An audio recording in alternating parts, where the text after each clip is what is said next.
और इस बीच एक बड़ी खबर आ गई है। अपराधियों को संरक्षण नहीं दिया जा सकता। सुप्रीम कोर्ट की ये टिप्पणी। आईपैक रेड केस में सुप्रीम कोर्ट का फैसला, अपराधियों को संरक्षण नहीं दिया जा सकता। ये बड़ी टिप्पणी सुप्रीम कोर्ट की तरफ से की गई है। सरकार की एजेंसियों की दखल, गंभीर मामला है।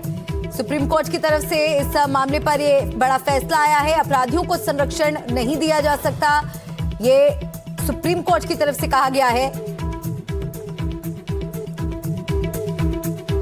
तो अपराधियों को संरक्षण नहीं दिया जा सकता। आईपैक रेड केस में सुप्रीम कोर्ट का ये फैसला। और मुकेश सिंह और मेरे सहयोगी इस बड़ी खबर पर हमारे साथ जुड़ गए हैं। सुप्रीम कोर्ट की तरफ से टिप्पणी में और क्या कुछ सामने आया है मुकेश?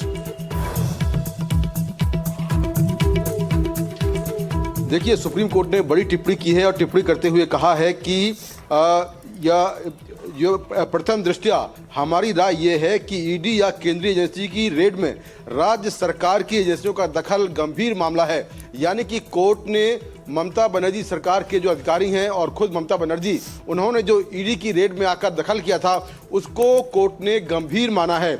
और कोर्ट ने ये कहा है कि अपराधियों को संरक्षण नहीं दे सकते हैं। यानी कि जो लोग इसमें शामिल हैं उनको संरक्षण नहीं दिया जा सकता है। और इसके साथ ही कोर्ट ने नोटिस जारी किया है और ये नोटिस जो है वो राज्य सरकार और ममता बनर्जी के साथ जो पुलिस के अधिकारी हैं उनको नोटिस जारी किया गया है। और ये बड़ी कार्रवाई सुप्रीम कोर्ट ने की है, जिसमें राज्य सरकार के अलावा ममता बनर्जी और जो पुलिस के ऑफिसर्स हैं जो कि रेड में दखलंदाजी करने गए थे और जिन पर आरोप ये है कि वो रेड के दौरान जो दस्तावेज ईडी ने जब्त किए थे उन दस्तावेजों को लेकर वहां से भाग गए थे।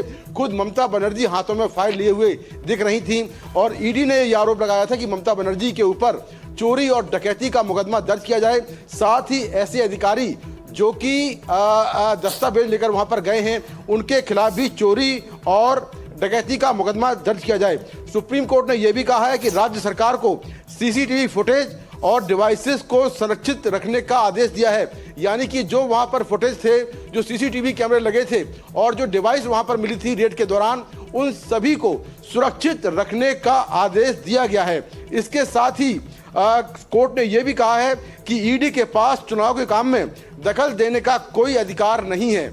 यानी कि यह कहा है कि ईडी को चुनाव के काम में दखल देने का कोई राइट नहीं है। लेकिन अगर एजेंसी को सही तरीके से काम कर रही है तो सवाल यह है कि क्या उनके सही तरीके के काम में आपत्ति की जा सकती है। यानी कि सीधा जो आरोप है वो राज्य सरकार पर है कि उन्होंने ईडी के रेड में दखल किया। ईडी ने कोर्ट में कहा था कि पीएमएलए के सेक्शन 17 के तहत उसने आईपैक पर रेड की थी और पीएमएलए के सेक्शन 17 में ये अधिकार होता है कि जांच एजेंसी वहां पर जाकर रेड कर सकती है, सामान को जब्त कर सकती है, जो दस्तावेज उनको जब्त कर सकती है। तो ये बड़ी बात सुप्रीम कोर्ट ने कही है। इसके साथ ही सुप्रीम कोर्ट ने ये कहा कि ये पहली नजर में ईडी के कामकाज में दखल का मामला है। ये भी सुप्रीम कोर्ट ने बड़ी बात कही है।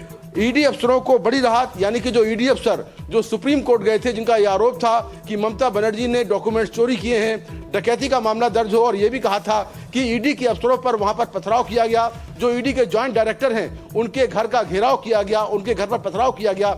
इसके साथ ही जो टीएमसी के कार्यकर्ता हैं उन्होंने व्हाट्सएप पर ग्रुप बनाकर व्हाट्सएप कॉल करके तमाम जो टीएमसी के कार्यकर्ता हैं उनको कोलकाता हाईकोर्ट में बुलाया और वहां पर हंगामा किया, जिसके चलते सुनवाई नहीं हो पाई। तो ममता बनर्जी और पश्चिम बंगाल सरकार को ये बड़ा झटका लगा है। और इस जो हमारे सहयोगी आशीष भार्गव हैं उनकी ओर से ये जानकारी मिली है कि पश्चिम बंगाल सरकार, ममता बनर्जी, डीजीपी और कोलकाता पुलिस कमिश्नर को नोटिस भेजा गया है